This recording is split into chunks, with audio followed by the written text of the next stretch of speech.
G'day everybody and welcome to the Risky Rollers podcast. I'm Dalton and I'm joined by Locky. Hello. And by Laurence. What's up, guys? And today we're going to be talking about Vic Masters 2022 tournament prep, as well as then leading into a bit about the new chapter approved missions and all that good stuff. So before we get stuck into that, I want to give a big thanks to Dice Arcade. You'll hear more from Tim later. As well as the Tray Tinker. If you want custom bespoke dice trays, make sure to head over there and use the code Risky Rollers, as down in the description, to get 10% off your monster dice trays. Nice. Which is pretty sweet. And if you want to chat with us at all, check out our Discord.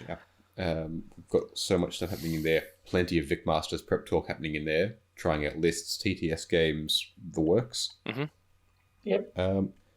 And if you want to help support us even more, you can jump on our Patreon and get a whole bunch of extra perks and stuff there. There's so much there.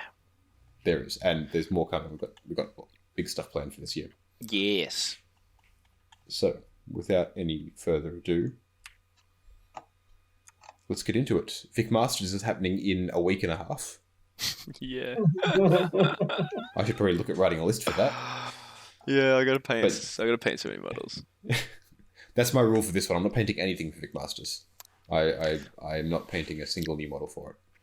Yeah. Because I've got too much chaos to do. Actually, that is a good way to start. Locky, what have you been working on? Been painting NIDs. Yeah, painting NIDs to try and get as much efficiency as possible out of Crusher Stampede, because, spoiler alert, that's what I'll be taking. Spoiler alert.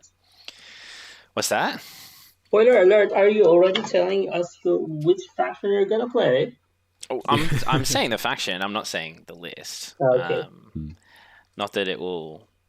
I mean, matter. It all goes up on Sunday anyway, so... It's just Carnifex carpet. Yeah. The whole thing. That's 100% what it is. Carnifex is for days, old one eye. Yeah. I actually thought about doing that, to be honest. It'd be pretty funny. I thought about just doing like Tyrannifexes and Carnifexes and an old one eye and like one Hive Tyrant, and that'd be it. But realistically, you actually don't really get that much for what you think it is. Yeah, that's true. But yeah, so I've been painting. So I've got big bugs to paint, which is good. It's always I've been painting so many different other bits and pieces over the last like sort of 2 months that now it's finally good to get back into like the stuff that I enjoy painting, which is sort of organics and Tyranids and that. So yeah. Yeah, sweet. And Laurence, how about yourself? What have you been doing? I'm so not unprepared. I'm so unprepared. I still don't know what faction I would run. I think I want to play AdMech, but I believe I'm not yet I haven't really played many games with them. So I'm really not very confident on running them. So probably I would go back to my, first love, Imperial Knights. Nice. Well, I mean, you haven't really had much game time since sort of Christmas, December period, have you, Laurence? Yes. So I think since the last time we played, I played with them, and I remember it was like I still used to castle the Castellan robots with Belisarius Skull against your Death Watch. Death Watch, that was ages ago. Ages ago. And then I only played them 2 games, like yesterday with you, Tyranids, and then last week with Mike against Death Guards. And then I played so horrible. So it's really very unacceptable to me. So I really don't have any, confidence on myself. So that's why, yes, I really need a lot of practice more before I would really turn up and, submit the list by Sunday. So that's why I said, as I was mentioning, maybe I'm not sure of running them. So maybe I would just go back to my Imperial Knights. Yeah, because they seem to be an army that requires a lot of reps. Yes, correct. It's, it's very complex. I still believe they are a good army. They are not here anymore. But yeah, of course, I love AdMech. But yeah, if I don't, constantly play with them, then yeah, I would just play dumb on the tournament. So, yeah, not a good idea. And what about you, D-Train? What have you been working on? I have been painting Chaos. I'm in the process of selling my soul to the Dark Gods. Nice. I've done it once for Mastery of the Dice, and now I'm going to try it again for Mastery of the Chaos Armies. That's it. So I've been smashing out some Chaos Marines. I've got 15 Marines, a Predator, and a Sorcerer to do by Monday. That's a lot. It's a lot. And look, if the leaks are anything to believe, Chaos is going to be fun. There's been a lot of chat lately in the Discord because we've been talking about because we have a few like dedicated Chaos players there. Yeah. And they were just talking about how butthurt they are and yada, yada, yada. But then also just like we get onto the thematics of a lot of them and, what would be cooler if, this army did this or this army did that or whatever. And we keep coming around to like, okay, if they were ever going to try and make leadership a thing in the current system, like not changing the system, give it to something to Night Lords and make it that you can have like neg 4 or neg 5 leadership. Yeah, like really push it hard. Really push it hard. So sounds like it's the kind of thing that might be happening with them too. Yeah, you can have like, I mean, this is just a rumor, but you potentially having unsubstantiated rumors. Night Lord, but they sound good. Yeah, Night Lord Raptors that are within 9-inch aura, like neg 4. Yeah, which is epic. And then if you're Warp Talons and stuff doing the same thing. No, they're doing something different. Okay. But then also, if you reduce a models or a units or an enemy's leadership below 6 or below, you get +1 to wound, or if they're at half strength. Yeah. So like that's just fantastic. Well, neg 4 on a Space Marine captain puts them at 6. So they're 9. The captain would be a 9. Oh, gotcha. So puts them at 5. Yeah, that's still which is below 6, so they're getting +1 to wound in melee and using their pistols and stuff. So it's just like, oh, cool! I love it. Sweet. It's just that kind of stuff is just really fluffy, like and they've been doing it lately. They've been like linking their thematics to rules, which is good. It's a really good change finally. And I'm actually, like, weirdly enough, I'm kind of pleased with the way it sounds that they're doing the whole doctrine thing, which is they're keeping a similar system, but they're just adjusting like how it affects things. So instead of being extra AP, it's exploding 6s, which is cool. Like I like that it's thematically similar to similar to normal Space Marines. Yeah, but it's different enough that it feels thematic. Yep. And it plays off the fact that we're used to getting Death of the False Emperor against Imperium for the last few years. Yep. Which is now everything too, and it just plays off that and builds it in across the doctrine system. Yeah, I think that's really clever as well. It's making it relevant. I mean, look, it's a hard task, right? You've got, writing and balancing rules for Space Marines alone in terms of all the different factions and trying to make them all super cool and different, yet similar and the same. And lorically, they are kind of mirrors of each other in ways, as in from Chaos to Imperium in certain ways. So it'd be very tough to try and make them all 18 of them feel distinct from each other. It'd be tough. So so far they're succeeding with it. So I hope it stays true and they stay the course and it works. Yeah. But yeah, chaos, very exciting, very, very, very exciting. So what are you taking to Masters? Well, are you taking Chaos? I mean, are we talking Chaos now? So you're taking Chaos to Masters? I mean, I've considered it. Okay, I have 2 trains of thought. What I'm taking to Masters. Mm-hmm. Train of thought number 1 is, and this is as far as I'm willing to put effort into trying to win and trying to do well. Train of thought number 1 is go Necrons, push hard on all the advantages I can bring with it, i.e., lots of warriors, lots of destroyers, play out the new core benefits, the new points drops, and see how that goes. And try and fish for good rolls on all of my god-awful swingy weapons. Because that's Necron's big downfall, is that they're swingy when no one else is anymore. They still keep D6 on everything rather than D3 plus 3 or 2D3 and that kind of stuff. Yeah. Anyway, that's a complaint for another day. My other thought is to build a list that is so out of left field and so skew that no one knows how to deal with it. Mm-hmm. And to that end, I did consider, and I'm still considering, going for a full like demon summoning chaos list. Oh, spicy. I think Just like as in 1,000 points of Marines and 1,000 reserves points and as many demons as I can fit into a box. Interesting. Yeah. So the biggest thing, the thing I find interesting with that is that it's not for Australia and for our area. I don't think it's as skew as as you think. I mean, no, that is true. Like it's not skew insofar as there's plenty of chaos players in Australia. The skew is the demon summoning that hard. Yeah. Like I think summoning in general, even in Australia, CSM are going to be Emperor's Children and what's the other one? Or Iron Warriors, right? Or Iron Warriors, yeah. Emperor's Children, Iron Warriors, or Word Bearers. Those are where you're getting your lists coming in. And they're playing into... Emperor's Children are playing into your guns, Iron Warriors are playing into your demon engines, Word Bearers are kind of playing into that sort of mixed tactical role. So they're dropping off a little bit because Marines are just better at it across every dimension. But that's where you get with that. The demon summoning thing...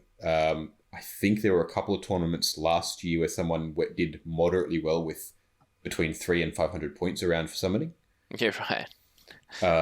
But that's about it as far as it's ever shown up in tournaments recently. Mate, I reckon that's your answer right there, right? Well, I'm also kind of like, well, I could lean into that. And demon models are easy to paint.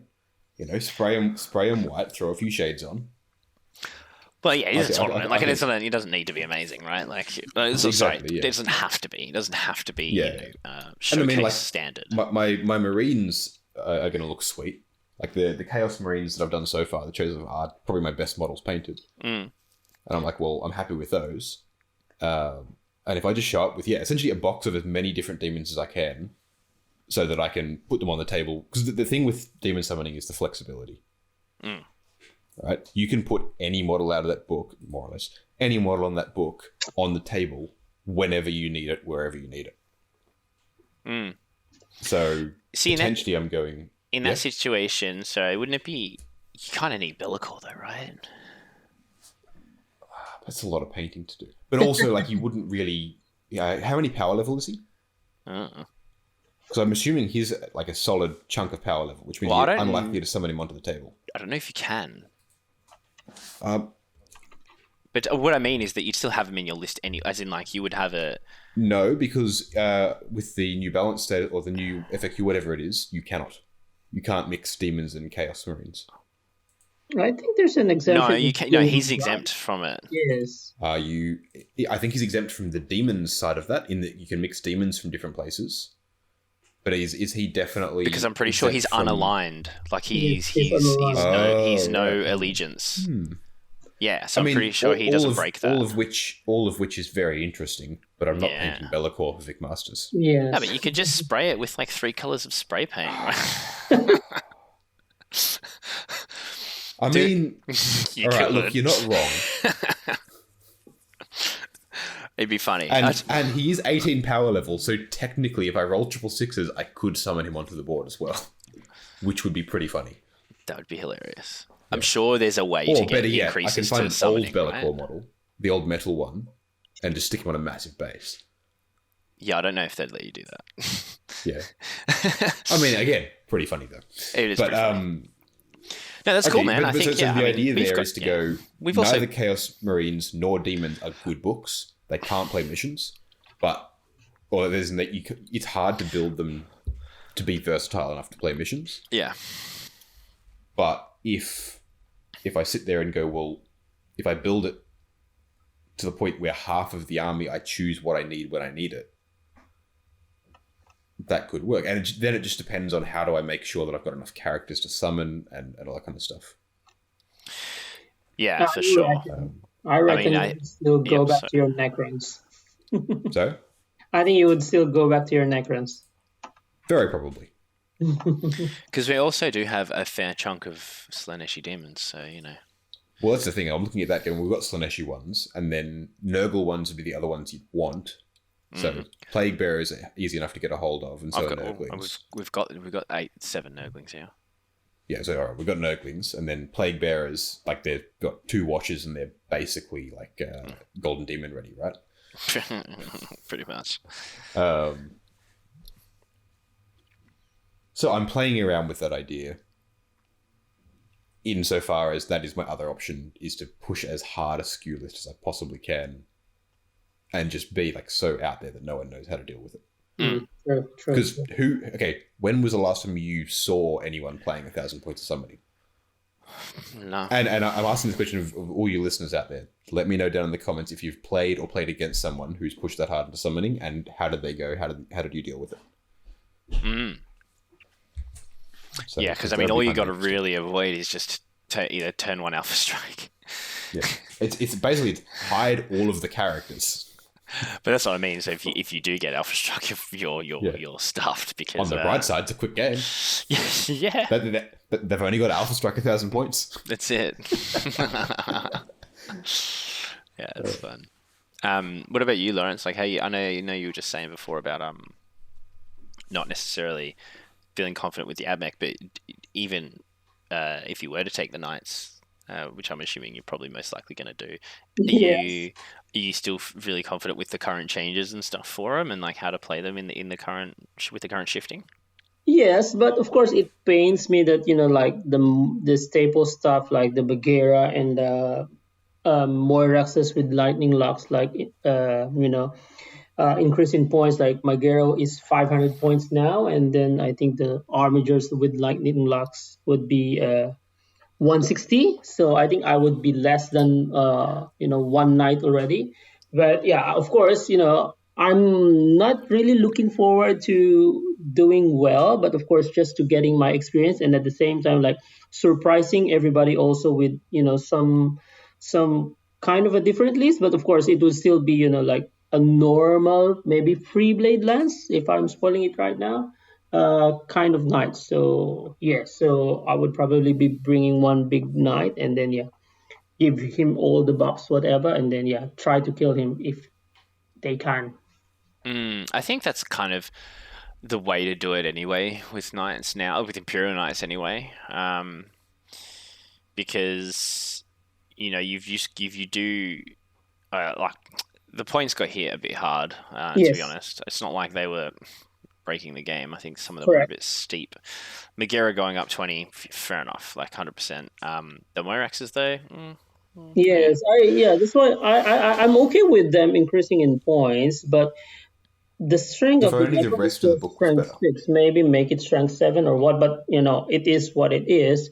So but then they also receive their own secondary already, so that would help, right? So and that one's good, right? yeah, that one is good. So if like you maximize that particular secondaries, it could give you also a maximum in that particular game. So yeah, not bad. But then of course you really need to be flexible in terms of your other secondaries that you have to choose, and then you just have to accept that this type of list, the triple Magera, and then 3-4 Armigers would be now. You just have to readjust. Maybe 1 Magera, 1 Castellan, and then the rest would be Armigers. So maybe that's my list. I don't know. Yeah, because that secondary is score 2 victory points if you control half or more of the total number of objectives on the battlefield, and 1 or more Imperial Knights models from your army are within range of each of those objective markers. Yep. And then so essentially stranglehold, right? Yes. More or less. Then 1 point if you don't fall back or something. Yeah. So then score 2 victory points if no enemy units are wholly within your deployment zone. Deployment zone, yes. So that one you'll struggle with. And then score 1 victory point so long as no Imperial Knight models from your army ended closer. There. So long as no Imperial Knight models from your army ended that turn closer to your battlefield edge than they started the battle round, and no Imperial Knights unit from your army fell back during that turn. Yes. So you can't even move back? Yes. I mean, it's doable. So the first two bullets were in, if you control more, which is Stranglehold, that's 2 points. And then if nobody is in your deployment zone, so meaning to say, of course, you just have to protect your deployment zone, and then that's Mm. 4 points per round. So I mean, that's already good. Four by 3 rounds is already 12 points. So you just have to do at least 3 rounds, so that's 12, and then just maybe one round of like one or two bullets, and then that's at least 14 points. So yeah, I think, yeah, as I've said, I think their own secondary is really like good, but then yeah, receiving less modal because of the points increase just sucks. But then, as I've said, it is what it is. You just have to, you know, just do whatever you can. Mm. Yeah. So yeah, I think you comfortably get 10 to 12. I think on that yield no ground one, and Yeah, I mean obviously you would also you tech into it. I can imagine you building a very very standstill gun line army protect cap your, yeah, to yes, cap this pretty easily. Because you can just, you can even just sit all your big knights along the deployment zone or just screen out well and then be like, cool, great, no worries. And then you're not falling back and you're not moving, so therefore um, you're still scoring that 1 point as well. correct. Definitely doable. Whether or not it's worth it, who knows? Yeah, Maybe in some of our practices we should try it and see how it goes, yeah. whether it's worth it or not. I'll practice with you maybe next week. Yes. Mm. So yeah, no, it's. I mean, I've been playing quite a bit, trying to play a few things, kind of doing what you're doing, Dalton. Trying to. I mean, I'm taking a unconventional Crusher Stampede list, I guess, especially from the current state of what everyone's taking. Yeah, that's good. Um, That's good. which I think is fun. Like at the end of the day, it's not, it's not that weird that people are going to be like, I don't know what to do with this one, and Crusher Stampede in general still struggles against things um, like horde lists or mass infantry and stuff. Yeah. I mean, even in our recent game, we played AdMech, and you had a lot of troops. How many troops did you bring? Two sets of 20, and then just three sets of five. So No, yeah, yeah, and then you had 2 units of 10 Rust Stalkers yeah, and two two units of, units of 5 infiltrators, right? yes, correct, So you had like 80 infantry, correct. and then and I still got through them Yep, by before the end of the game. So it was did okay into it, and that's the thing. I think that you did the more than knowing that okay. what's that? You did more than okay. Yeah, it did more than okay. It was pretty good. Um, but yeah, so that's just definitely one part of like Cross SMP that I've seen the holes in is that like you can get swarmed pretty easily. The Mm-hmm. irony, the Tyranids getting swarmed, hilarious. Um, but yeah, so trying to work around that as best as possible, and I don't know, who knows? I know that the event's going to be quite a Shark Tank, so to speak, or whatever. There's going to be a lot of really really good players. I think so. I just hope I get paired against some of the people in the community that I know that we're friends with. Yep. Mm. Just Yep. just to have fun and be like, Yeah, I um, think that's what we all wanted, to have fun, meet all those good players, and then somehow we would also be a good player in turn. yeah. Well, I mean, I definitely want to place or try and at least try and place, maybe even at least try and get top five. I'm gonna try my darndest, um, but we'll see. That may not happen. It may happen. Look, Chris, there's no, this probably a one is not. 50-50 chance. I mean, it's not This is a 50-50 chance 30 at all. player event, Yeah. correct? What's that? Is this a 30 player event, right?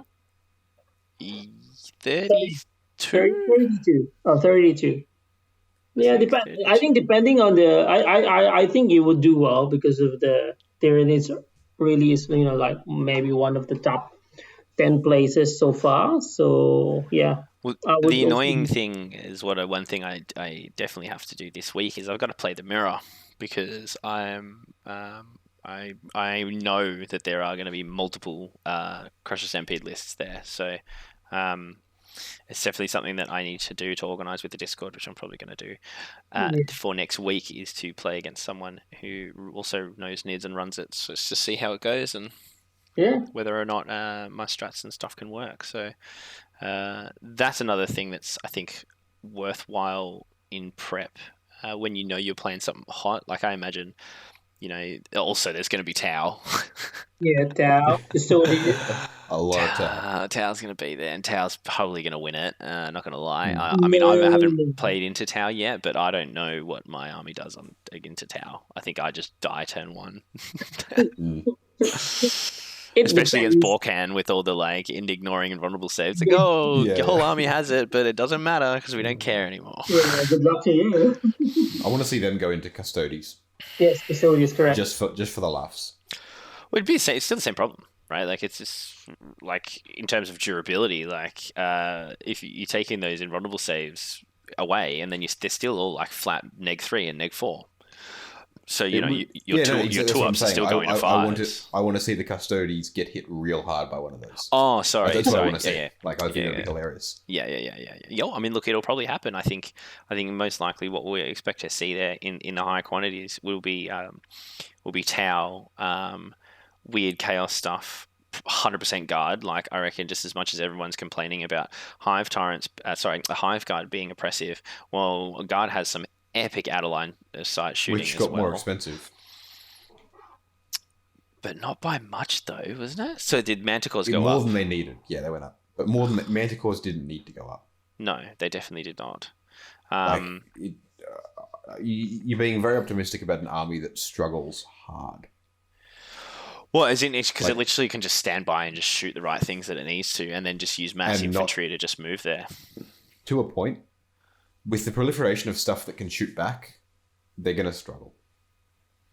Same points in Hive Guard is better than that a Manticore.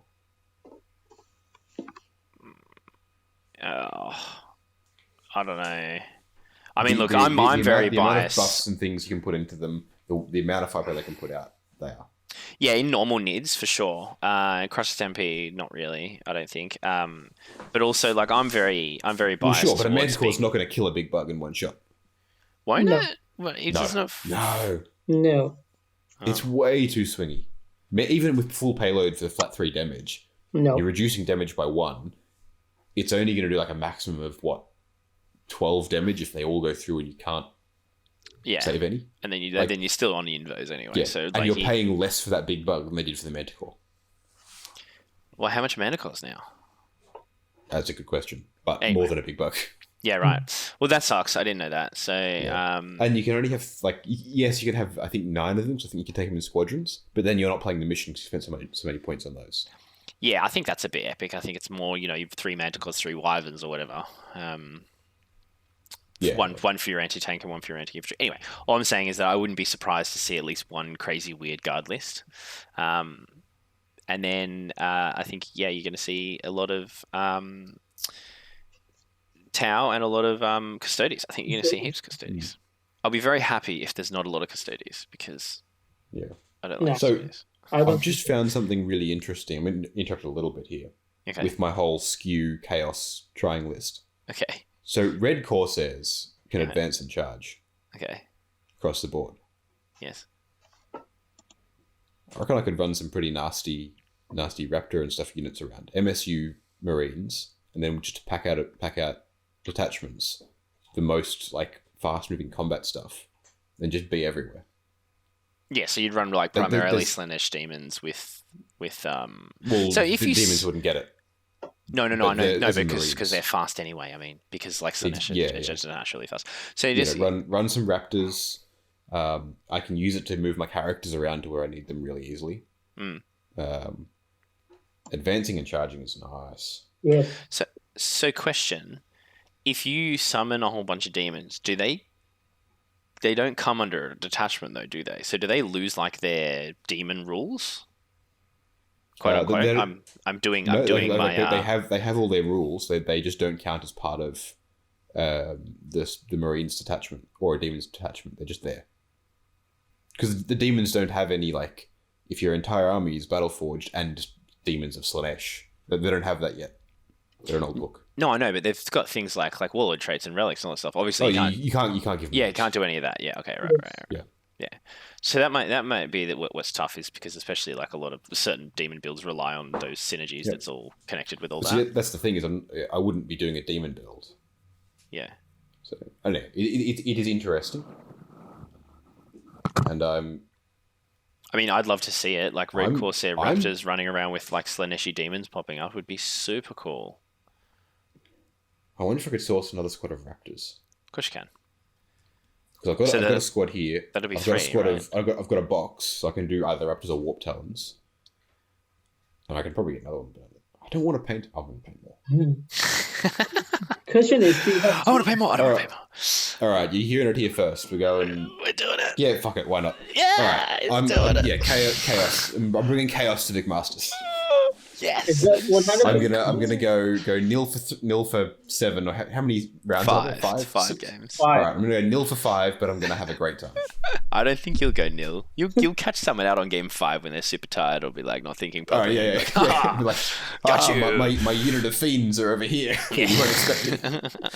Is that bitch. Well, look, I 100% mean, sure the new down? missions reward mobility and troops. Yeah. They If do, I'm popping up a unit of demonettes or whatever, where I need them for Rod, or R&D. Excuse me. R&D. All right, research and development. Yes. All right, look, there's play in it.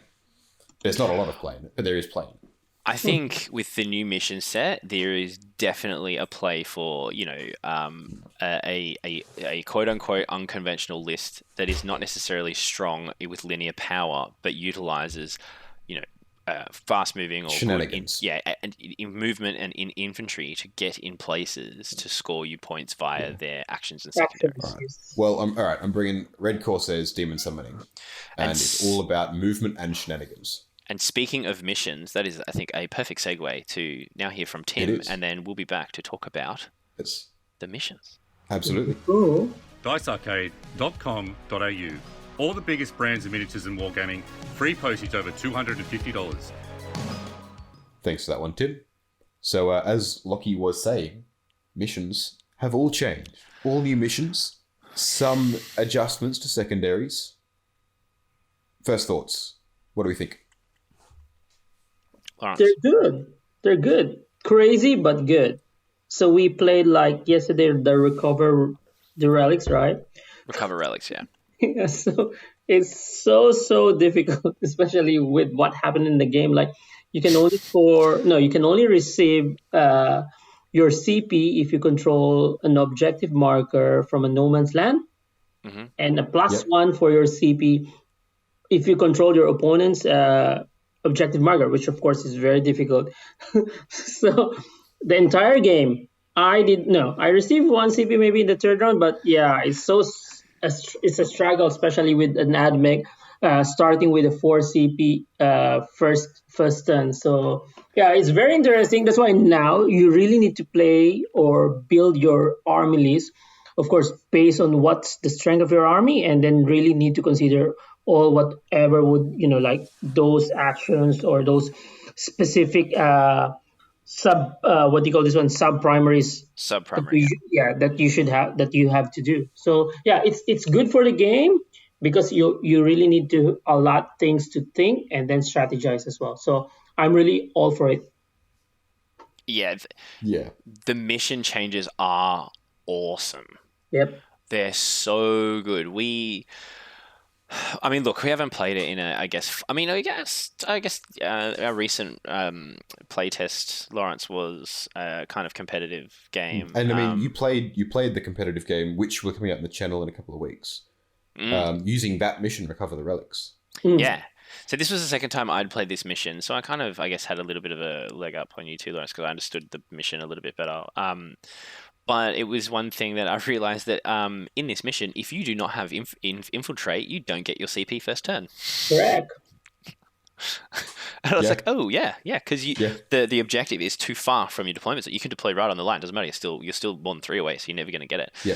Which is just interesting. I think one of the things, again, like sort of segueing, returning segue to what we were saying before about before the break regarding skewed chaos lists, is that now, and this is what I like about the new mission design, is what I think is good about decent game design in general, and about the missions, is that you don't have to. It doesn't matter if you're taking some crazy linear power thing or building all these synergies to do, to be really killy or to do certain things.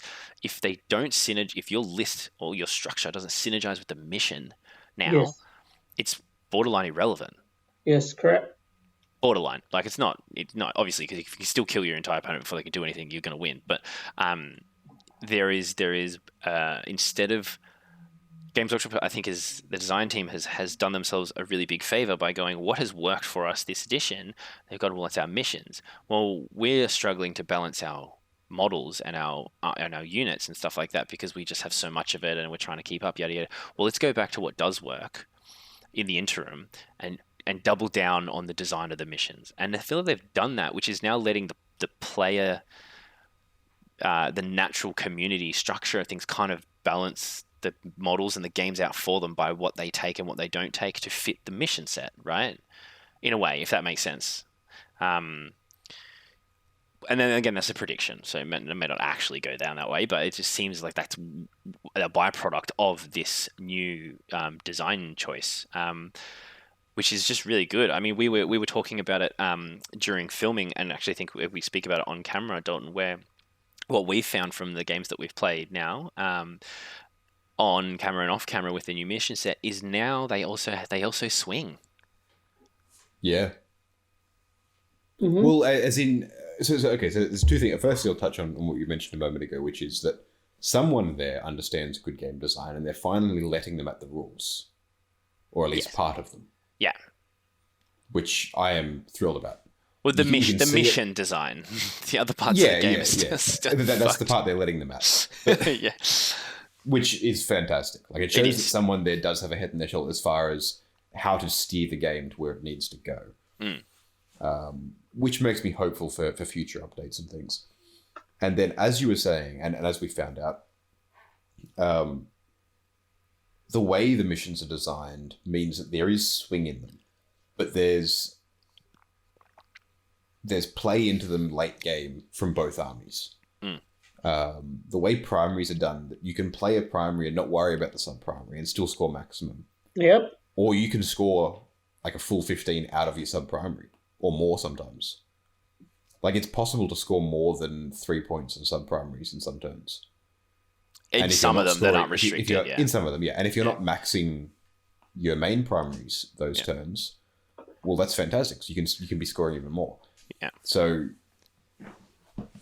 it gives you more options. Like, some primaries are basically a fixed secondary, which is cool. Yeah. Because it gives you more options and more ways to play. And by reducing the number of primary points and not making it a secondary, by reducing the number of primary points and making it a part of that, it means that even if you're, say, knights and aren't great at holding objectives, there's still things you can be doing. You don't need to be as hard on that. But if you can push objectives, then you can push that even further. Like, more play is good, essentially. The other thing that I have noticed that this has kind of forced is it forces you to get primary points early across the board. Previously, you could do things where, like, I actually don't need to score primary until turn 3, maybe even just 4 and 5. And just get 2 15s and get away with it. It might not be the best strategy in the world, but you could do it. Where now, I feel that, there are ways to catch up with sub-primary, but getting on early is going to be more beneficial to you, which is in the design is the result of the changes and the new mission design, I think also encourages more unit engagement throughout the entire battlefield. Yes. And doing more. And again, this couples with obviously the changes of secondaries, just pushing towards an infantry focused game, which I'm all for. My history and my love of 40k was when there was like only a rhino, if that, was on the board. One single dreadnought. Like, that was my idea of it. And look, I'm not stuck to the old times of, obviously, things that you can always make something better. And I do think that they're heading towards it now becoming. I think the game is better when it's more infantry. Is kind of what I'm getting at. I mean, I agree in the sense that I like armies to have scale.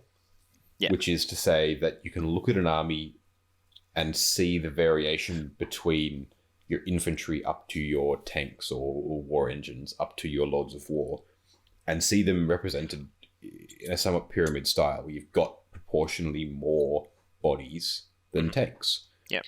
You know, I like I get a weird exception to this might be mechanized lists, as in like guard with every squad having a chimera, but that's also cool and thematic. Super cool. And I like the way that looks on the table. You go, yeah, there's you know, all my infantry bodies. There's a few tanks scattered in, and there's that one big thing at the back, or big heroes and stuff like that.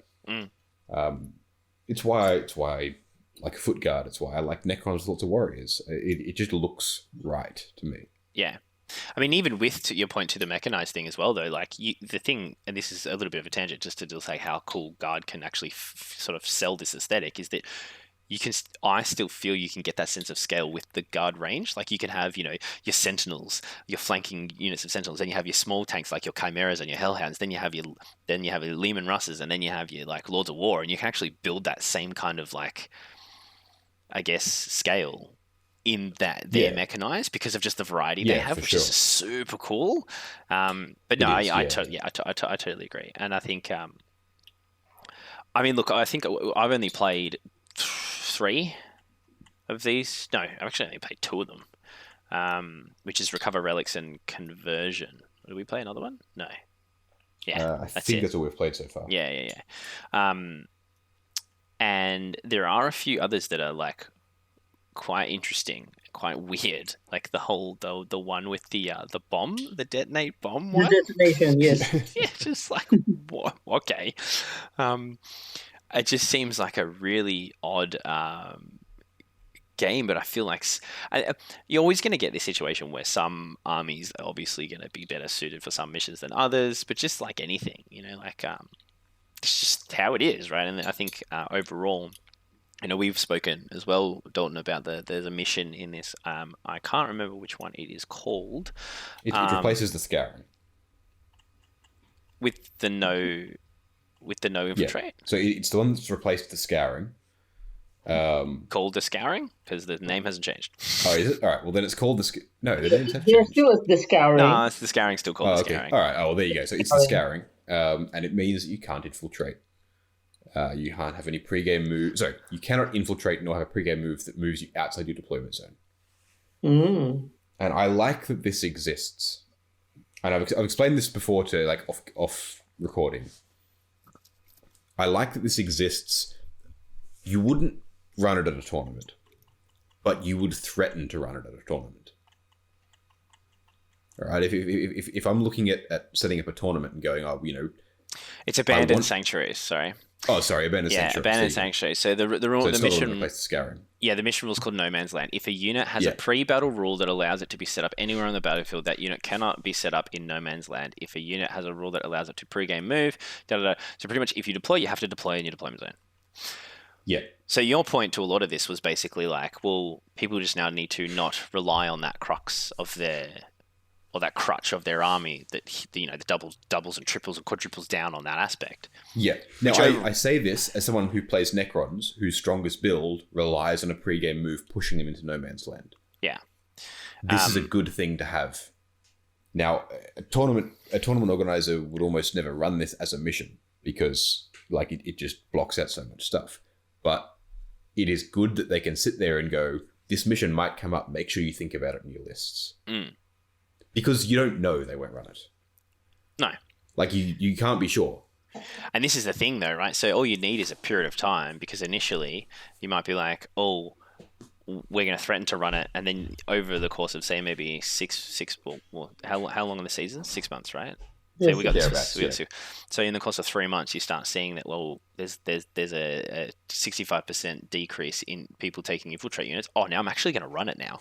You know, because you'd be like, well, it's actually not going to take it because it's not a big deal. Because it's not a big problem. So it's agreed. Like my opinion originally was actually quite anti this because I'm like, well, you're just punishing armies that just have, like, for example, things like Raven Guard, for example, their entire army is like built around infiltrating and pre-game moving. So it's like, well, now you've just nerfed an entire faction in a way, which is true. But then I'm also like, well, Okay. But that's no different to That's just rewarding one another egg. faction for having that as well. Like, it's no different to a mission that rewards infiltrating, like, say, one that needs it to get your CP. Yeah, I Like, guess. it's two sides of the same coin. Yeah, And keep in mind that outside of a competitive setting where your missions are set, you know, you and your mate are playing and you play Raven Guard, you go, hey, look, can we just not play that mission? And they're like, yeah, sure, we'll play a different one. Of course. So like, there's no... if it's a mission that your army struggles with, well, if you're taking that to a competitive setting, you need to adjust your army, because that's what that's all about. Yeah, 100%. And if you're not, then just don't play the mission. Like, pick a different one. Yeah, like I think I played the Scouring once, the OG Scouring, and I'm like, nope. Yeah, I think we did it on the channel because we wanted to make sure we did all the missions. Twice. I played it twice. But played it twice, yeah, and then the second time I was like, ah. But yeah, so there's yeah, I'm very into the mission changes overall. yes, yeah. Yeah. What about secondary changes? What do we think on those? Overall, or more to the point, actually, yeah. What are the big changes that we know? And So, what are the big biggest changes from secondaries that are going to affect people? All right. To my eyes, it's the changes to Engage and Rod, now R&D, to needing bodies to do them. Yes. Now, these are all changes that I like. Because it forces you, again, it pushes you down towards having bodies on the table, which is good. These are aesthetic changes to the game that I appreciate and I enjoy. And they're done in a way that I like, because it's implementing them in an existing system. It's an elegant way to do it, as opposed to a heavy-handed, like, ban on units or something. Mm-hmm. They're pushing people to run infantry to do all that, and it's good. Yes. The other big ones, I think, is the psychic changes. Yes, of course. So, psychic interrogation is super good now because it doesn't need line of sight and it's just 24-inch range. This was one I actually totally just overlooked because I was kind of checking in for more warp ritual, just in a few different armies I was playing, and I've used it before, and it can be quite good depending on the matchup. If you have a durable psychic unit that can just sit somewhere and just be like, cool, well, I'm just going to keep getting points, it's pretty good. And they have changed the score of this now, like how it scores. So, you only need to do it 3 times, and then you've got 12 points, as opposed to have to do it 4 times, because it was 3 points every time you did it, I think. Yeah. So, and then you don't have to do it on anyone. Like, you just, within 6 of the board, cool, now just do it. And realistically, you're not getting their turn 1 anyway, so you'd only ever really get 12 points on it, and then so much of a muchness, right? So those two I really, really like. And this, the psychic interrogation one going from 18 inches to 24 inches is actually pretty good. Pretty crazy good, actually. And I think with a lot of points changes to certain, like, Green Knights, and then not...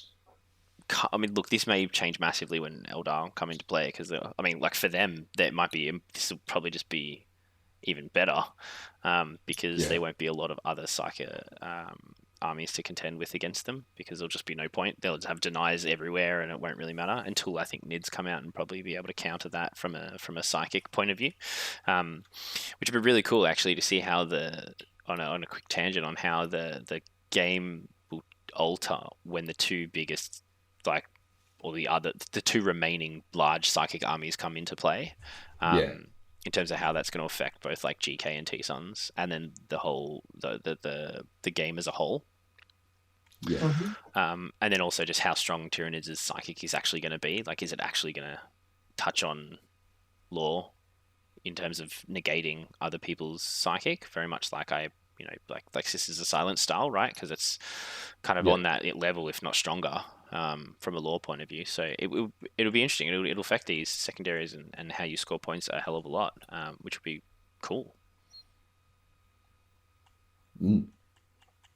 Yeah, so that'll be quite interesting to see. Yeah. How about you, Laurence? You play Knights, one of the skew armies around. How do you find the new missions?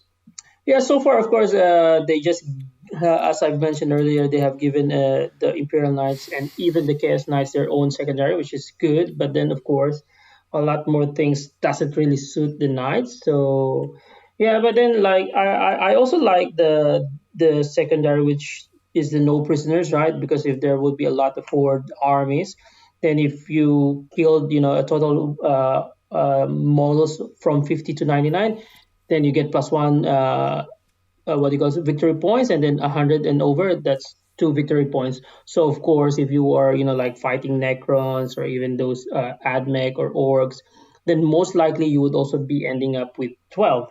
So yes, so of course you just need to like say pick the Imperial Knight secondary. So let's just say you would also intend to score 12, so that's already 24 to your secondary, and then just have to pick one more, and then if you control more, then I think everything is really well balanced already. Of course, there are still some army that still doesn't have their own codex, which is of course another like topic. But then the way that they are like trying to always what do you call this one, rectify or change their secondaries as opposed or depending on what's the current meta, it's really good. So a lot of interactions, and then even those the primaries now, they also have their own sub primaries or secondaries, if you call them that way. So you everyone is really given a lot of opportunity to score points, which is actually very good. Yeah. For sure. And it's very, very... The next step they need to do is just digitalize the rule set, and then we're set, really. Like, with the if they keep up with this 6-monthly chapter approved... 6-monthly? No. Quarterly. Yeah. Which one's quarterly? Which one's 6 quarterly is the balanced status slate. Quarterly is the balance, seasons, which may not be a chapter approved, but it'll be like new missions. Sorry, that's it. The season. So with this, which will be a new mission pack. Which will be new missions. Which is, to be honest, if it is just that, that's great. Chapter approved should be annually. I still think that's too often for casual gamers, but it is a good thing for competitive play. Yeah, I think chapter approved, they said it's like biannual. So you are expecting... They said seasons are biannual, which kind of they've weirdly kept saying that and chapter approved are separate things. Oh, so it makes me think that maybe they're not going to be coming out, but they might come out together. But they've been distinct in their language about the two of them. Well, see, it would be. They've said we're starting a new season and we're releasing chapter approved. That's true. I think people which is a weird way to say that. Yeah, I do think people got confused this term because they just happened to come out at the same time. Yeah. But they could very well be bringing out... But they've also said that each season will be new missions, new updates of missions. Yeah. So each season sounds like it's going to be a mission. Oh, sorry. Yes, I agree. Each season will definitely be a new mission pack, which, to be honest, I think is good. Is 6 months too quick?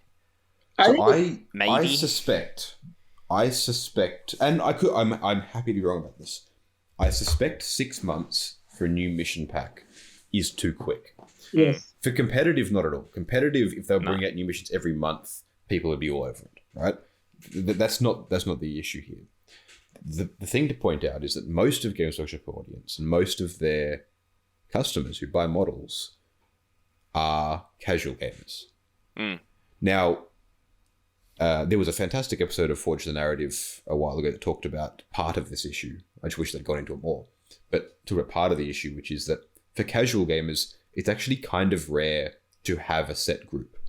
We're very lucky in that we've built and we're part of this community where we meet regularly and play a lot. And we've got such a group that if one of us wants to try something different, we can. People are there to do it. But in general, casual gamers find it... it's not a majority of them that have access to a group where they can show up to and be comfortable enough to say, hey, can we try something different? Or hey, can we play an older rule set? Or hey, something like that. Casual gamers rely on pickup games at stores, at like local clubs that aren't necessarily that tight knit. And there's loads of these around Melbourne as well. So as far as what we've got access to, if you or I walk into a G-Dub or a GG or House of War and looking for a pickup game, looking for someone who's in there already to play a game with on the day, it's going to be assumed that we're using the latest official rules with the latest official missions for matched play, because that's the simplest way to do that. Yes. The simplest way to have a pickup game is for everyone to be assuming that you're using whatever Games Workshop is saying this is the current way to play the game. Yep. Now, look, it's not impossible to show up for a pickup game and talk to someone and get something different. Not at all. But it's always going to be assumed that you're playing the latest one, because it's just the simplest way to do it for everyone, everywhere. Which means that changes in competitive affect casual play. Changes to these mission packs are relevant to casual gamers. Yep. Now, again, this is the majority of Games Workshop's customer base. Yes, tournament players go out and spend big bucks to buy entire armies at once to keep up with the meta. But they hit that critical mass of having enough stuff way before a casual gamer does. Yep. So, and just the numbers of them aren't there. So there's not enough numbers for that to be most of Games Workshop sales either. So the point is that casual gamers are where the money is, and it's where the long-term fans are. And these people, these casual gamers don't get 2 or 3 games a week in the same way that we do, in the same way we experience. They might get 1 or 2 games a month in. Yeah. They might go months without playing a game. Mm. Maybe they get a game in every week because every Sunday they head down to their store. Sure. But there's all that variation there. And I've been there. I've been to the point where I was in the hobby for quite a while, and I would play maybe 2 games in every 3 months, maybe fewer. And again, if 3 months since you played a game, you show up to the store and you're ready to play, and there's new missions and stuff. All right, no worries. I'll figure that out. We'll learn that. Oh, that's pretty cool. You learn the new missions. All right, no worries, guys. We'll see you next time. 3 months later, oh, wait, there's new missions? New missions. I just learned all those. and this whole thing compounds because the longer this goes on, in addition to new codices, new supplements, all of this extra content coming out that, unfortunately, for a casual pickup game, you do need to know. FAQs, erratas, all that kind of stuff. This is a very quick way to burn out a lot of fans and to push them away. The FAQ one is a definite 100% on that. Yeah, it is absolutely. so. I mean, we miss it every now and then. We do, absolutely. And look, people say, "Oh, just don't use the FAQ."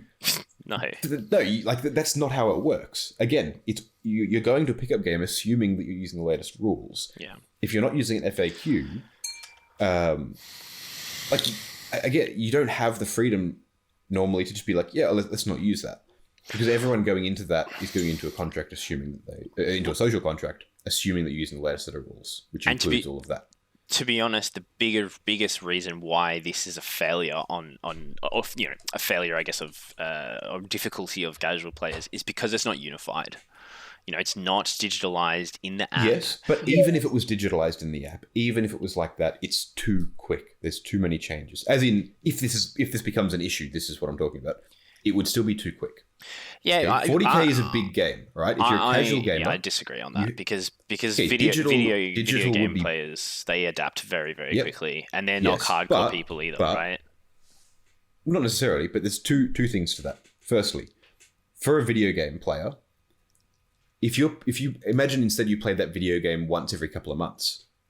No, but they learn quick. Right? That's my point. That's fine. So I've got 2 points about this. You play it once every couple of months. If the entire game changes fundamentally into how to play it, you're still going to then spend some time every time you pick up the game getting used to it. And that can push you away. The second thing is, a video game is done for you. You sit down and you play and you interact with it.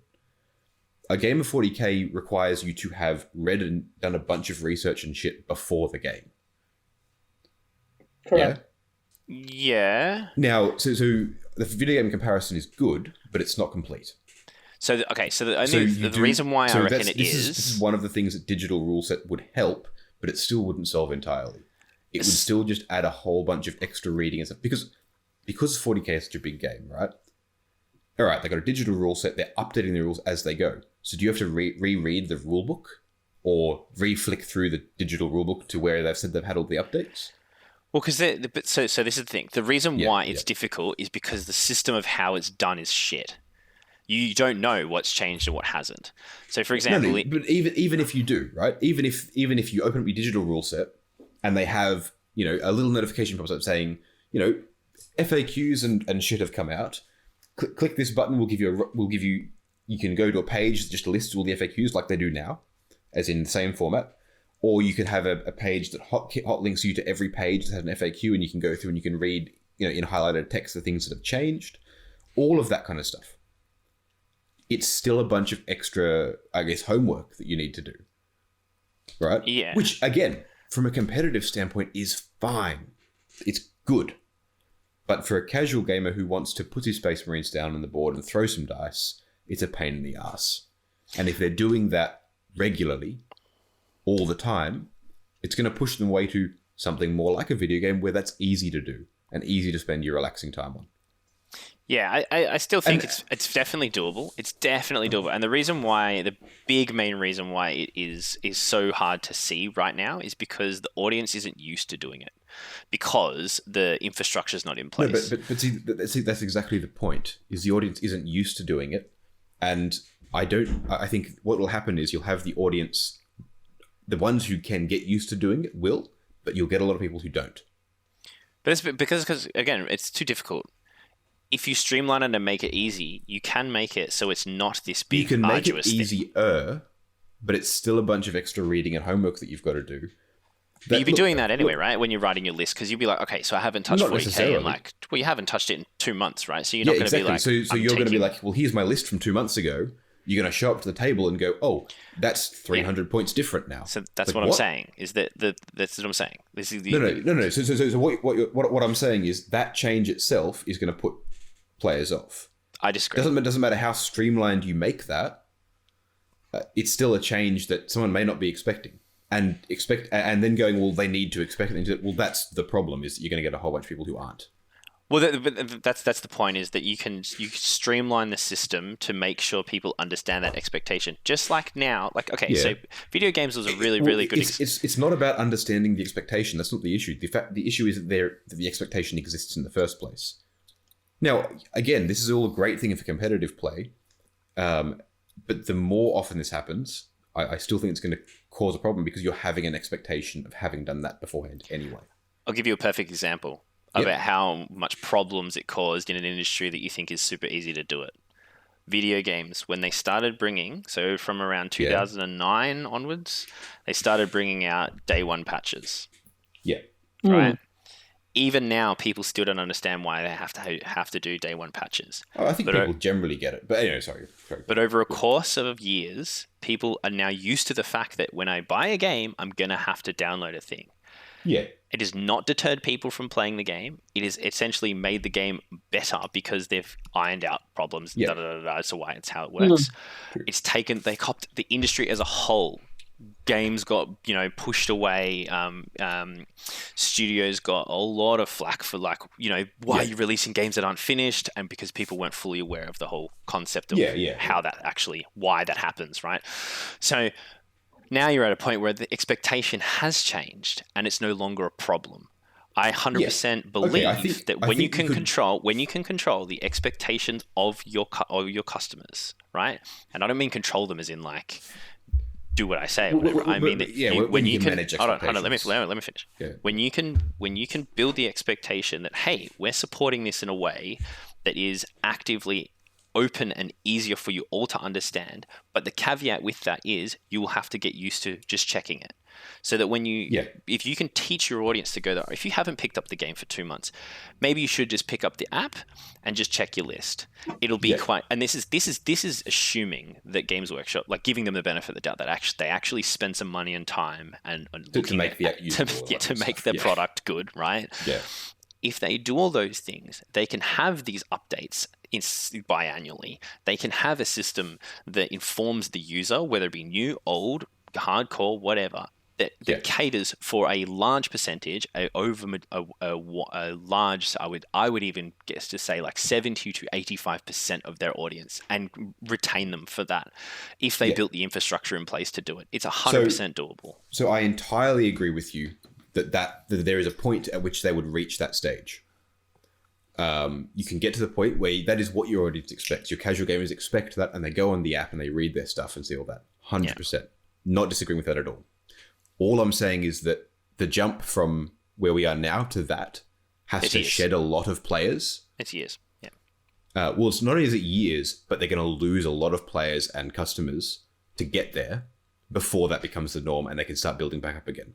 And to use your video game example of day one patches, you're right. They didn't lose a lot of players, but for a day one patch, you buy the game, you put your disc in, and then they go, oh, you need to download this thing. So you press a button and you fuck off and you have lunch, right? Now, instead of that, imagine you got that thing, you put your disc in, and they said, oh, now very quickly, go and play these other two games first. Or maybe, or just sit and read the patch of what we did or whatever. I get it. I understand. I understand what you're saying. Yeah. And it is a bit more work. The difference between a passive thing you've got to wait for and telling you to do something is a much bigger psychological difference than you're giving it credit for. And that difference there will push players away. Now, no, it won't be the end of Games Workshop or anything like that. Like, it's nothing that big. But there will be a noticeable they've got other problems. They've got other problems they're going to be there. They have far other problems. But as far as that goes, yes, give it enough time, that'll be what people expect. But they will lose players by doing it to start with. Which is like any change, right? Any change in general, you're always going to lose. And also, yes, but it'll be a larger proportion than other changes. Would you think that's happening now? I don't think it's happening yet. So I think, you're definitely... Okay, it is 100% happening now in that they are losing... There are people who are like, look, I just can't keep up with it anymore, so I'm jumping out. But that's going to... It's nowhere near the peak of that. And if they're making big sweeping mission changes every 6 months, personally, I think that might be what is the peak of it. Whether or not it's that or something else, or, maybe not. But I suspect that might be the bit too far. 6 months increasing increasing prices for your models will do a lot more damage sure than biannually updates. That is true, although not in Australia, which is nice. Yes, because if they did it, they'd lose their entire audience. True. Which they have already. They've already lost losing much. them so much. Yeah, but as far as that goes, absolutely, that's another issue. If they drop prices by if they stopped inflating prices for a couple of years, right? Because their pricing their increasing pricing has outstripped inflation by quite a bit. So if they stopped that for a couple of years and sort of let it come back into line with what inflation has been, they would gain so many new players, so many new people, because it becomes much more reasonable. But with regards to the point of burning out and not being engaged with rules changes, which is a different issue, it's still not a helpful one for them. I think every 6 months is...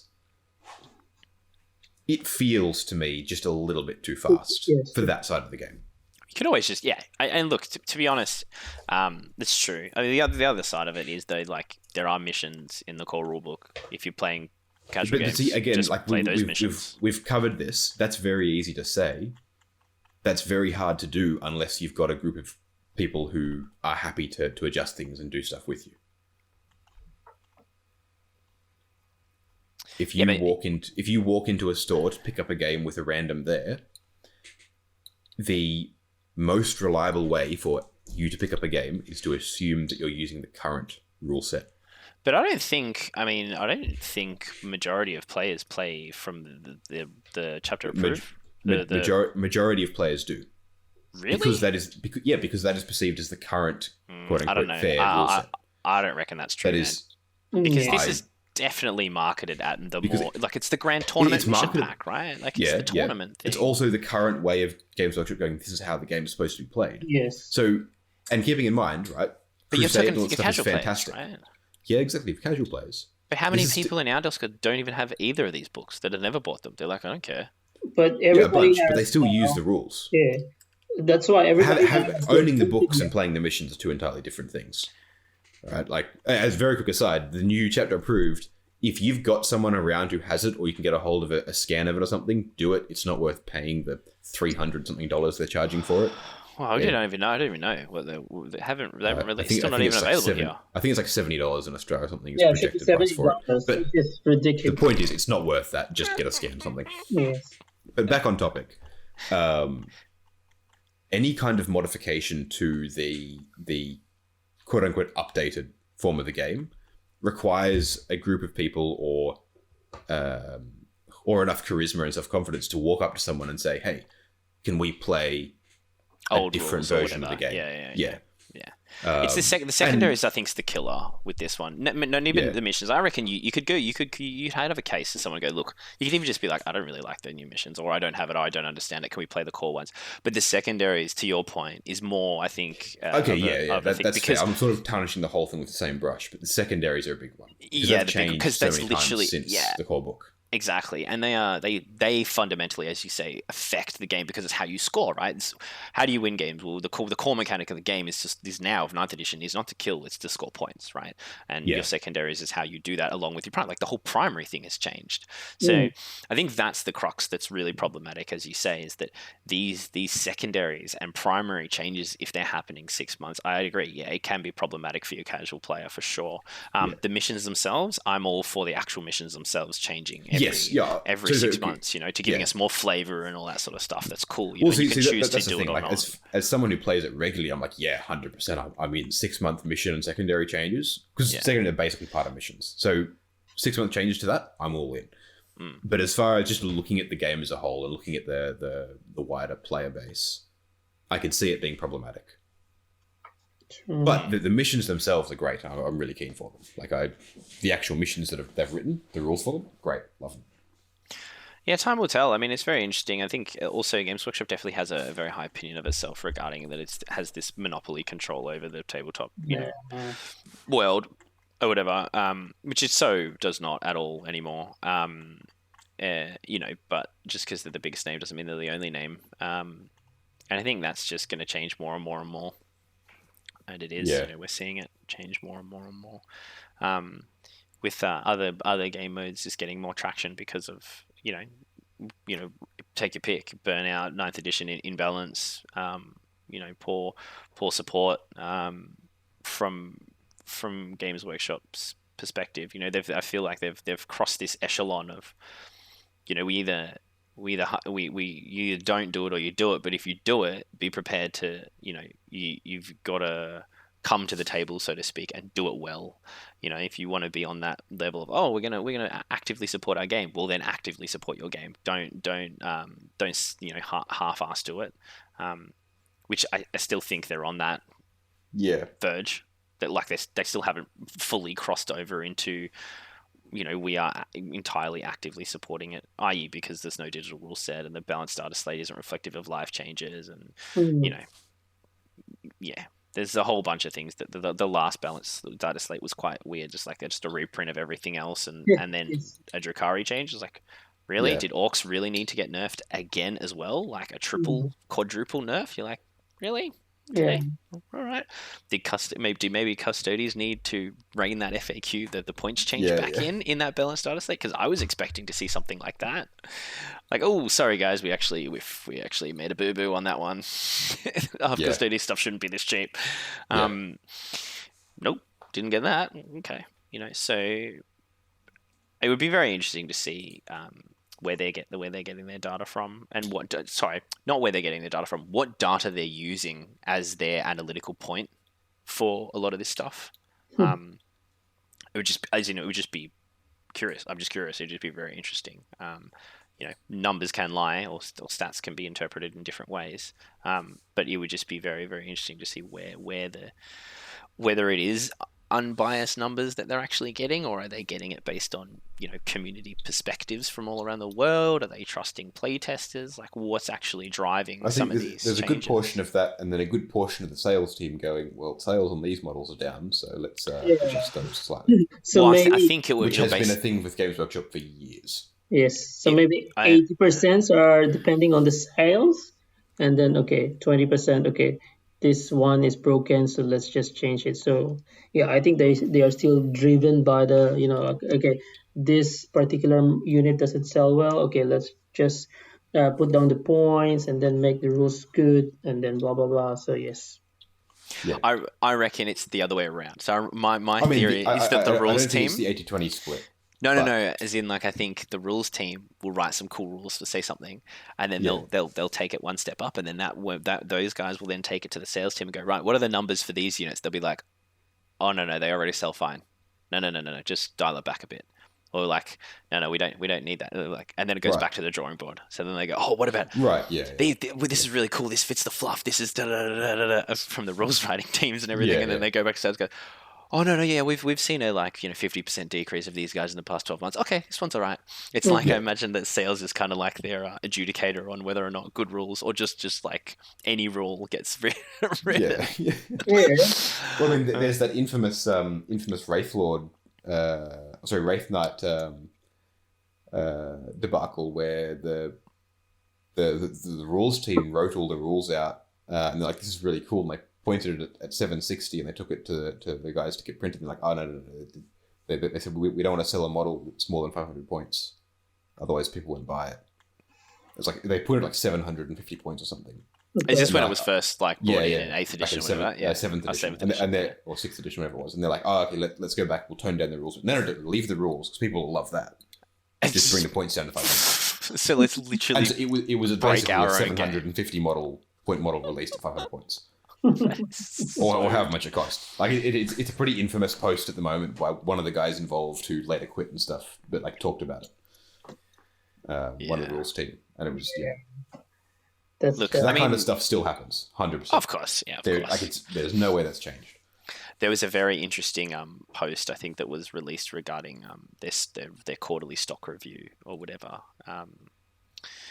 talking about how they've told investors like how well they've done, but at the same time, their dividends is not matching cash flow and stuff like that, and how dividend payouts should always match cash flow payouts and all those bits and pieces, and the raises red flags. It was very interesting. A lot of it I don't know shares. I understand how the system kind of works, but I'm sort of like whatever. But it's just an interesting thing that comes up. Because you just don't know. I mean, yeah, COVID's been a hike, but I fell off my chair when I saw that they were increasing prices. I was just like, are you serious? Like, what are the risks? I mean, it's about time for them. It's been a while since they've done that. It's like, what? It wasn't exactly surprising. And the community backlash has been horrific. Yeah. I mean, I've seen so much where people are just like, are you joking? Yes. Yeah. Like everyone's on hard times because of COVID and stuff. Like, oh wait, no, I better save more money to spend on 40K. Like, that's gonna push people off the wagon, 100%. Yeah. Oh yeah. That's not. For sure. I mean, look, every time they do it, they lose players. It's people who just like, I'm not doing it anymore. Yeah. But at the same time, and this is the thing that I always come back to with the price adjustments, and we can probably do a whole podcast talking about that issue and the philosophy behind pricings. But they produce a luxury item. Yeah. And they produce a product. Their product is not models for Warhammer. Their product is Warhammer. Yes. So whenever someone says, oh, they shouldn't have a monopoly on Warhammer, it's like, no, they created it. That is their product. And, Apple doesn't have a monopoly on the iPhone. They created the iPhone. All right? Games Workshop doesn't have a monopoly on Warhammer. They created Warhammer. Yeah, they're a monopoly on tabletop games. Well, they don't, and they've never had. They are definitely one of the most well-known brands, but I would argue that as far as like a steady, consistent fan base goes, go to historicals and stuff, which is entirely outside our remit a bit. But you go over to your historical stuff, they are solid, consistent purchasers and fans for many, many years. Like it's not as big or as flashy as GW, but they've been around a lot longer, and I suspect are doing a lot better. Like it just has consistency. That's not definition of monopoly, though, right? Like, no, but like, as in, like, they're not a monopoly. There are plenty of other competitors. They're very prominent in it, but it's not like they're the only tabletop wargame around. No, but they are the only Warhammer, yes. or 40k, whatever it is. So they're selling a luxury product, and to a certain extent, the philosophy behind any pricing is that any product, any object is worth as much as you're willing to pay for it. Of course. So, or the value you put on it for whatever reason. But yeah. Right. Well, the value of a product is whatever you're willing to pay for it, as in insofar as that's the value you're placing on that product. Yes. So, if I go, Chaos Raptors are now $320, it's like, well, that's clearly crazy. But if I really want those Raptors and I go and pay the $320, then they're worth that. Like it's so the point I'm trying to make is, and I'm not trying to make a whole vote with your wallet point, because that's not where I'm going with it. They're pricing themselves out of the market? Because that's 100% what they're doing. Well, I think they are. But until they do that, then they're worth whatever it is we're willing to pay for them. Yeah, of course. Right? Yeah, you keep buying it, they're still going to keep increasing the price, right? That's exactly, fundamentally what you're saying. But also to a certain extent, if they increase the price and your response is, they're more expensive, all right, I guess I'll pay a bit more and I'll just buy less of it. Yeah. Well, then the price increase was justified on their end. Now, obviously, it's probably not the best. You can say all you want about it, whether it's a good business practice or not. That's not the purpose here. But the point of saying they overprice stuff, well, no, because it's clearly selling. It'd be great. I'd love it if it was cheaper. I think the overprice argument comes in relation to other minis that exist and other competitors, right? Like that's where that's what people mean when they say that. Yeah, it's overpriced for tabletop miniatures, I guess, is probably the better way. It far outpaces prices, but overpriced implies that it costs more than its value. And obviously it's selling, so it doesn't cost more than its value. Yeah, I don't think that's what most lay people think when they say overpriced. But yeah, I understand that's probably the real term for it. When people say it's overpriced, meaning that they're charging too much for it, and that's right. Look, I mean, it in the end of the day, it simply comes down to, well, don't buy it then. Exactly, and that literally is like the answer. I hate the whole vote with your wallet argument, and it's not something that I like to put out. But like this is, I guess, the one exception to that, because very, very specifically, that is exactly what this is. And 100%. It's a whole, if, they'll keep putting prices up as long as people keep buying it. People keep buying stuff. Yeah. So the thing I don't understand... I say this going and buying stuff from them too. Yeah, we're not. I'm not sitting here going, so we all need to stop. No, like, go on, but and look, if that's something you could do, great. Like, again, it is a luxury item. It's not something we need. So as far as it being a high price item, well, sure, it is.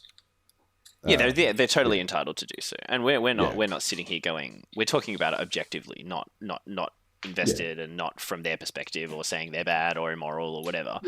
I mean, the thing I don't understand from their mindset, especially with this decision, and everyone, the state of the conversation currently in the community is that, they've done it before, they'll do it again. And I would disagree with that a little bit, because they already have an issue with 3D printing and IP theft. So why would you keep pushing people further to your quote-unquote enemy or your competitor or your whatever it is? I do not understand how they expect to keep doing this over the next 3 to 5 years and not lose people entirely, like, to 3D printing. Someone, like, because people don't care now. It's so prevalent, no one cares. They're the only ones that care. To the point where, especially here in Australia, considering the cost of things, there are a lot of people that will it is cheaper for you to go out and buy all the resin and buy a printing machine and put in. People are more willing to put in the time to learn it and do it than to pay the cost of Games Workshop products. True. Yeah. Clearly, in Australia, they just are. Yeah. And it's just, and then you go, we didn't increase the price in Australia because they've obviously got a huge decrease in sales. Yeah, because Yeah. it's so expensive. It's literally it's met that what you were saying about being overpriced in terms of it's lost its value. Well, not lost, Yeah. but you know what I mean. Like yeah. it's capped out. or whatever. And to be fair, like I would love to see the next couple of price increases because they come about once every year or 18 months, and they've been doing it. Like they've always been doing it, but they've been publicly announcing when they're doing it for the last few years. I would love to see the next few years and just see if the Australian prices do just flatten out for a while. Because if what you're saying is true, then that's what I expect to see. Is that they're responding to market forces essentially. Well, they've openly said they haven't increased the sales price of Australia because of diminishing returns within the country. Have they said point. that specifically, or have they just said they're not increasing it there? That's I must have missed that bit. So all I read was they weren't increasing it. So this was the first the public one from Games Workshop to the lay public was about that it's not being increased in Australia, and then the forecasting their quarterly update, their public quarterly update states that Australia hadn't seen growth like everywhere else. Right, that's really interesting. Yeah. So and from people that we know, in the Australian community that 100% print stuff, not and they print BattleTech, they print whatever because BattleTech you're allowed to. They don't care. Like they're like, whatever. here's models, here's files, go do stuff. Go nuts. Have fun. And they're like, why? Why am I going to pay $300 and something for something I can print for $50? Yeah. And I mean, look, and that's literally the price discrepancy here. Like that's literally what it is. It's absolutely crazy. Yeah. And I mean, there was a period of time when you could, if you wanted Forge World stuff in Australia, there was a period of time there where it was cheaper for you to fly to England, go to Warhammer World and buy it, and then fly back. Yeah. Like that was a thing for a while. I can't believe that when you guys told me that the other week. No, like that was the big price discrepancy with getting it over here. It was nuts. But look, I can't in good conscience say go and pirate models. No, that's not what we're saying. We're just saying we're talking about it from a general point, If you've got some cool sculpts, some cool STLs that are different, and look, the only reason I'm saying don't go pirate models is because of the IP and specifically the sculptors and the artists that go into making the models in the first place. Like, regardless of how much kickback they get from it, it's more of an ideological thing of it. Like, I don't give a shit about the company per se, but so that's the only reason I'm saying about pirating models. But if you've got some cool, interesting sculpts, or someone else has done some cool designs and stuff, heck yeah, get your 3D printed. Jump in the Discord. There may be some people in there who can help you out with that. Well, so the thing is, like 3D printing's here. It's been here for a long time, and it's just getting bigger. And everyone thinks it's just minis. Oh, there's so many applications for 3D printing. It's insane. And look, it's almost at the level where you can be printing the same quality of minis as full. Oh, no, you definitely 100% can. You 100% can. If not better. AK printers, man. I'm going to say, as far as doing it affordably and more cheaply than buying the models, it's not quite there yet, but it's getting very close.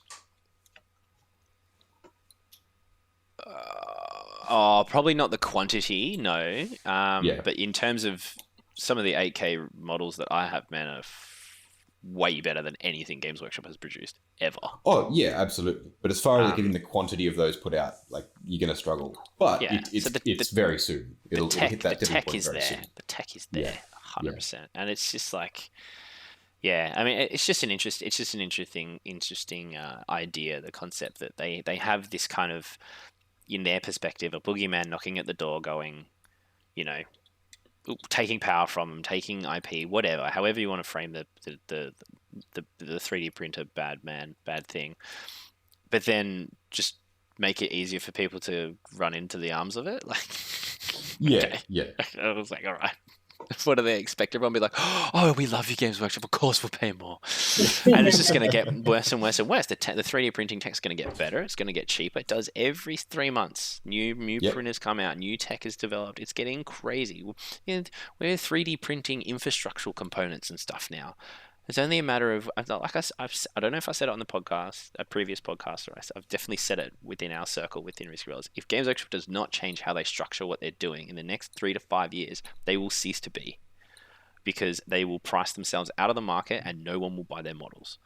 Not straight away, not in a massive, like, fiery bankruptcy case, but in a kind of sad, whimpering, petering out kind of way of a business. If they've got cash flow problems now, and they're not addressing the issues, they could go into voluntary administration. Like that's but like that's how the steps go. I think it's less so of cash flow issues where they're like running out and going into negative. More so of they haven't increased at the rate they were expecting to, given the record profits of 2020. No, I think if you go and read the thing that was posted in the Discord, it literally states the opposite. So basically, what they're recording as dividend payouts is not equaling the amount that's actually paid out in cash payouts. Dividend payouts. Yeah. So I don't know. Wait. Okay. But I mean, there's all this business stuff to go into there, which actually we'll chat about later. But so usually that's a sign that there's problems. Yeah. Big time problems, but. It could not be. Who knows? It's the internet, and people say stuff all the time just to get things. Yeah. So whatever. Anyway, overall, instead of talking about the state of Games Workshop, overall the missions are awesome, guys. Yeah, don't buy them. Yeah. Just get them wherever you can, especially if you're in Australia, because it's $70 for a book that's like 20 pages. It's just insane. But yeah, the missions are great. Masters is going to be really, really fun. We will be covering as much of that as we can. It may be difficult because it's going to be a bit of a more intense event.